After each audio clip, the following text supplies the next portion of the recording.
Udah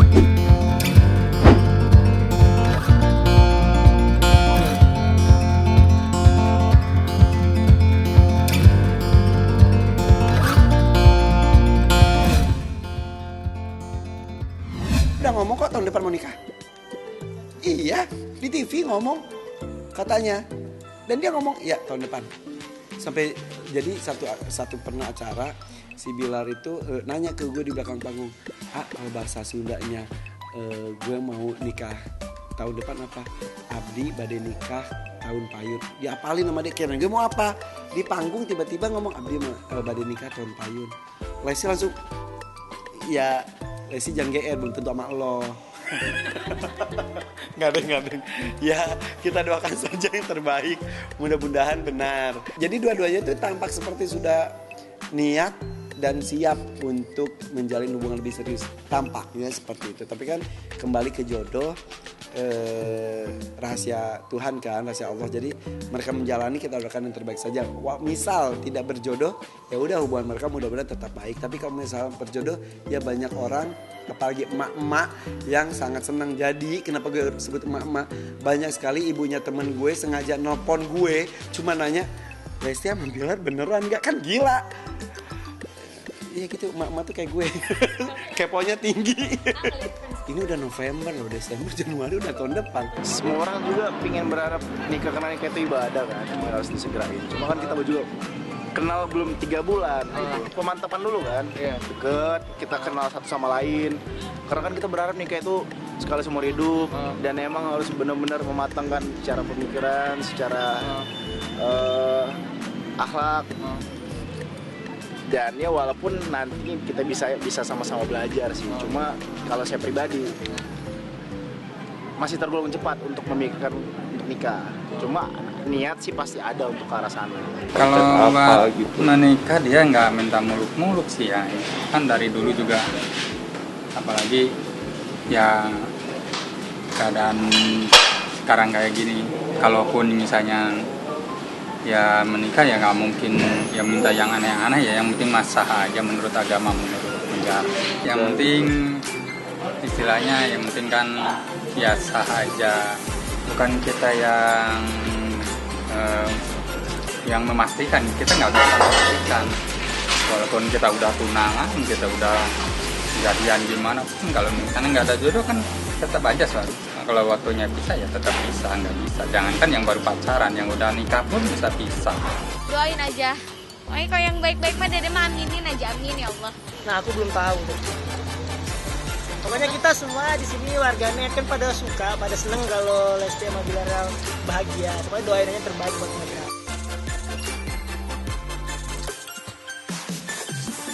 Gak tahu, tapi Bilar tuh boros banget. Kalau kata Lesti, apa-apa beli. Tapi dia tuh emang branded banget, gila si Bilar tuh. Gue kemarin sama Nasar bahas, lu cowok branded banget ya. Karena ketika laki-laki memutuskan untuk menikah, dia harus wajib menghidupi jiwa lain di kehidupannya. Belum lagi nanti kau punya anak. Kalau Bilar sekarang sudah mulai nabung, sudah mempersiapkan investasi untuk melengkapi fasilitasnya, itu bagus. Berarti laki-laki yang bertanggung jawab. Ketika kita ngerasa saya yakin, udah yakin, udah matang, udah bisa ya, untuk jadi seorang kepala rumah tangga yang baik, ya saya pasti segerain. Ini kan karena rumahnya masih ya dibilang baru pindahan, terus banyak yang perlu dirubah juga karena yang ada yang nggak cocok sama Dede. Ini apa yang diginiin terus dirubah lagi. Seperti di dalam ada kolam ikan, yang warna cat juga, terus ada set kamarnya yang kurang di set lagi.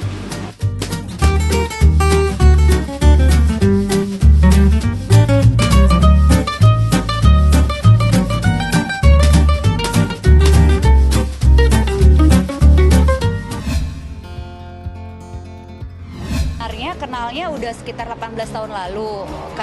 Iya, kita udah kenal dari masih sama-sama sendiri dulu, maksudnya masih belum menikah kan.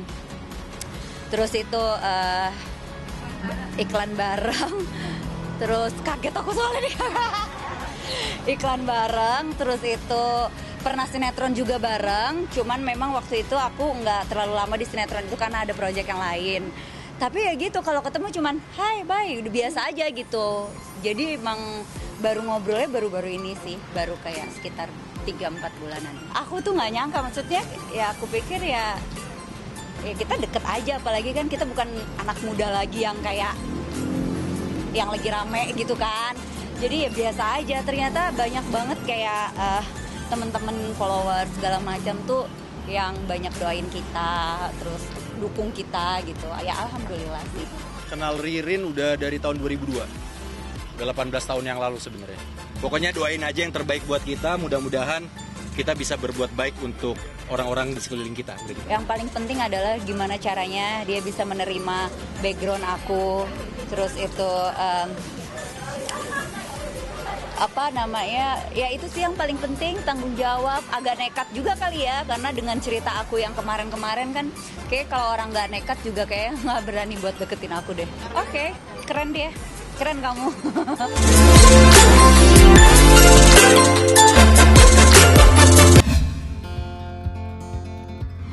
Iya, hari ini agenda sidang kedua. Kalau buat kita sidang pertama karena panggilannya baru hari ini sebagai saksi. Aku, Mbak Ita, saksi korban yang ini, terus ada dari pihak pengadilan. Persiapan ya, mempersiapkan jawaban yang pastinya memang apa adanya ya. Terjadi seperti itu. Itu Marta khusus.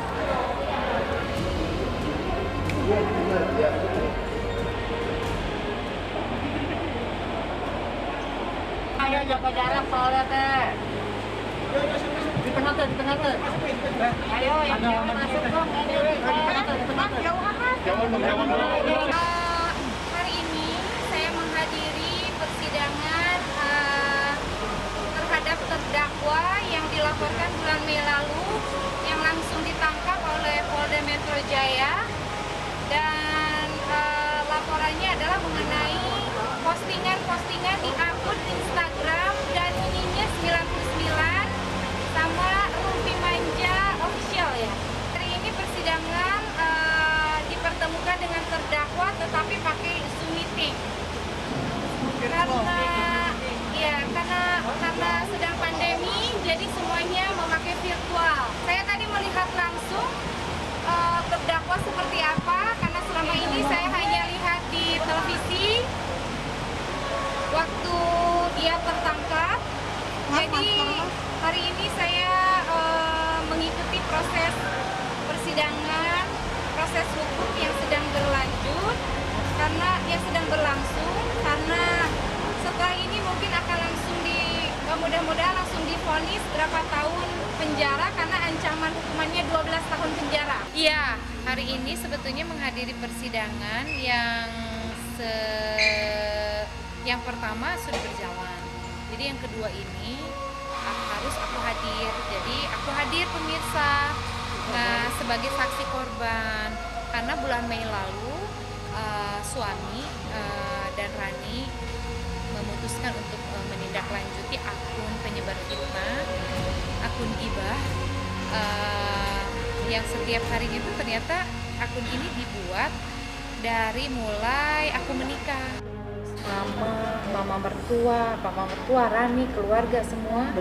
Isi akun ini tuh dibuat hanya untuk menghina, membuli, memfitnah, melecehkan, juga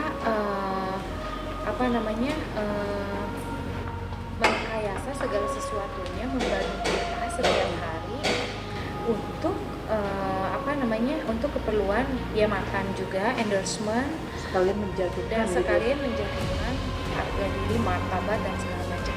Aku berharap ketemu kan sama si terdakwa, tapi ternyata sidangnya virtual. Jadi ngelihat hanya Dari layar. Terus gimana tuh pada saat ngelihat terus orangnya tuh ini pindah-pindah kan sampai majelis hakim, yang mulia hakim, ketua hakimnya, halo mata gitu, sampai ibu jaksanya marah-marah. Jadi tadi tuh sidang dihentikan karena dia nggak tahu kenapa jalan-jalan, jadi nggak melihat ke kamera ini gitu, kayak ini belum. Bingung gitu, diberhentikan dulu tadi sebentar, harusnya tuh persidangan cepat gitu tadi. Tapi memang gak lama sih persidangannya cepet, terus sedang karena juga ya ditanya sesuai porsinya, mengenal apa tidak.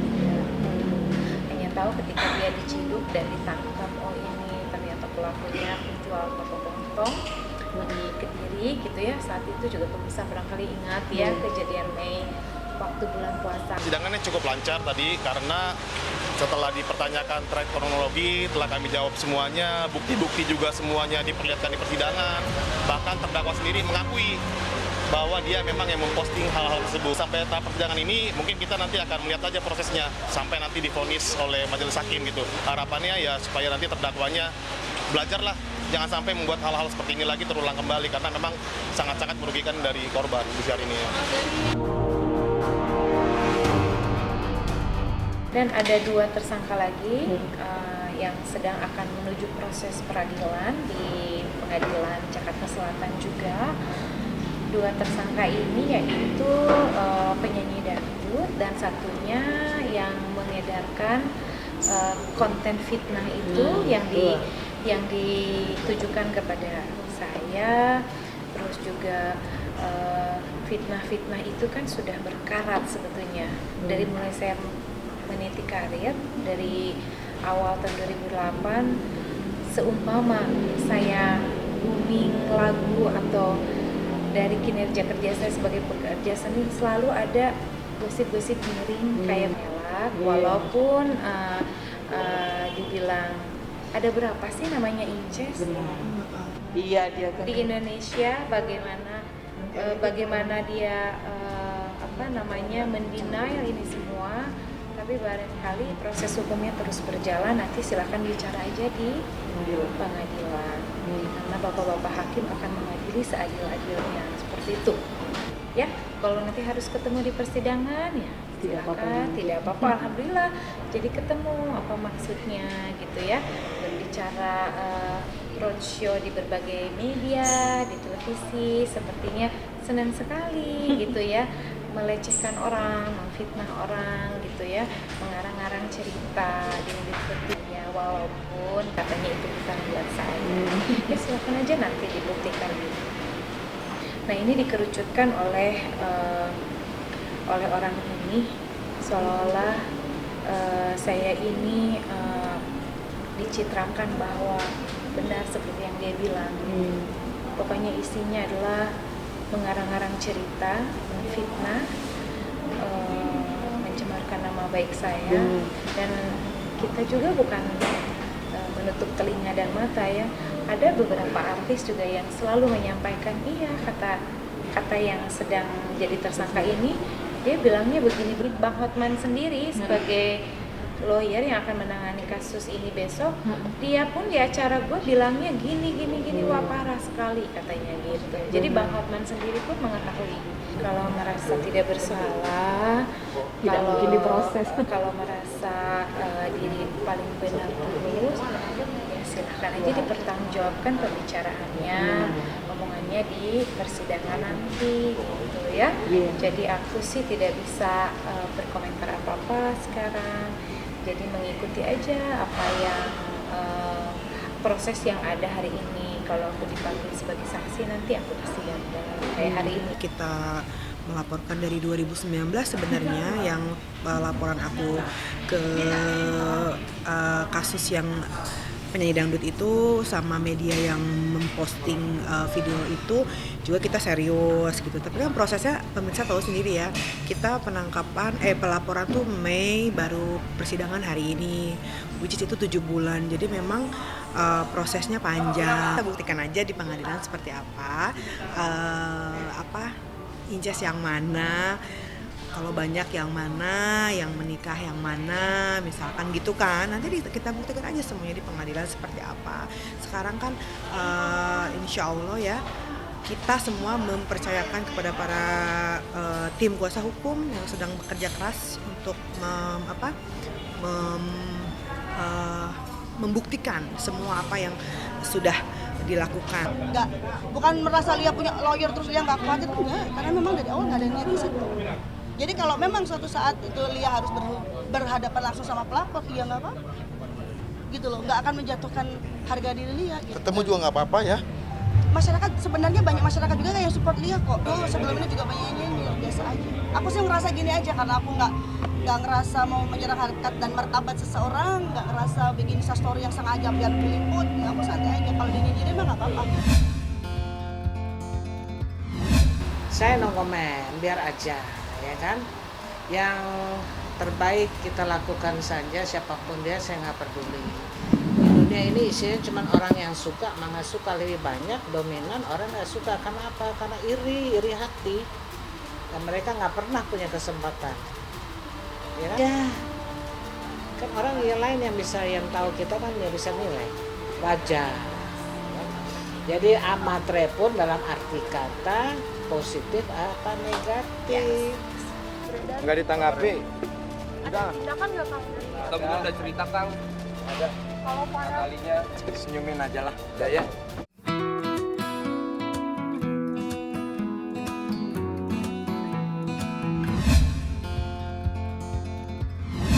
Satu acara pernah gue bareng Rizky dan Rido ada titipan. Nah itu gue nggak tahu karena yang ngurusin itu tuh kan admin gue pokoknya, dan gue juga sejujurnya nggak tahu dan nggak ngeh saat itu kalau itu adalah nama istrinya Rizky. Siapa namanya?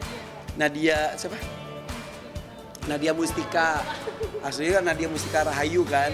Nah gue pokoknya dari Nadia Mustika, nggak mau sebutin IG-nya gitu. Nah gue nggak tahu Nadia Mustika yang mana, sumpah gue nggak tahu. Jadi gue pas selesai itu terus viral kan, gue baru ngeh, wah Nadia Mustika, terus gue cari IG-nya. Oh iya, sampai gue sama Nadia Mustikanya sekarang temenan di IG. Tapi gue nggak nanyain juga itu dia atau bukan. Kayaknya sih bukan, mungkin kebetulan namanya sama mungkin ya. Karena yang ngurusin admin gue juga nggak akan kepo. Kamu istrinya ini bukan, nggak gitu juga.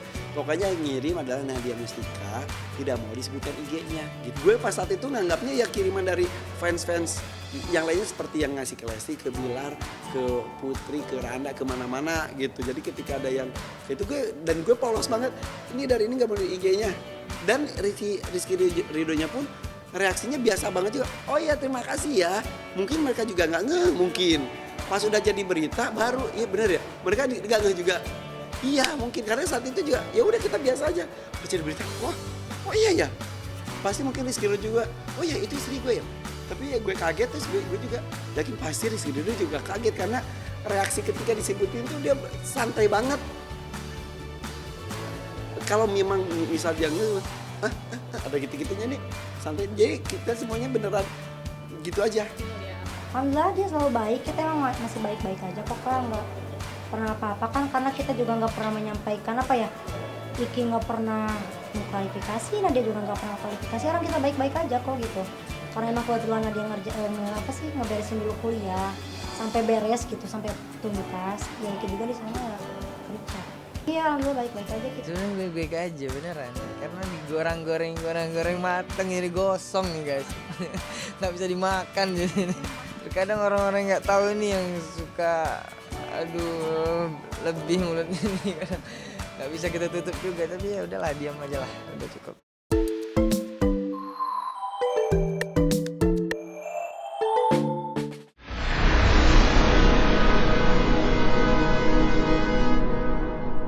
Jadi jangan lupa untuk subscribe Cumi Cumi. Ditekan ya tombol lonceng merahnya.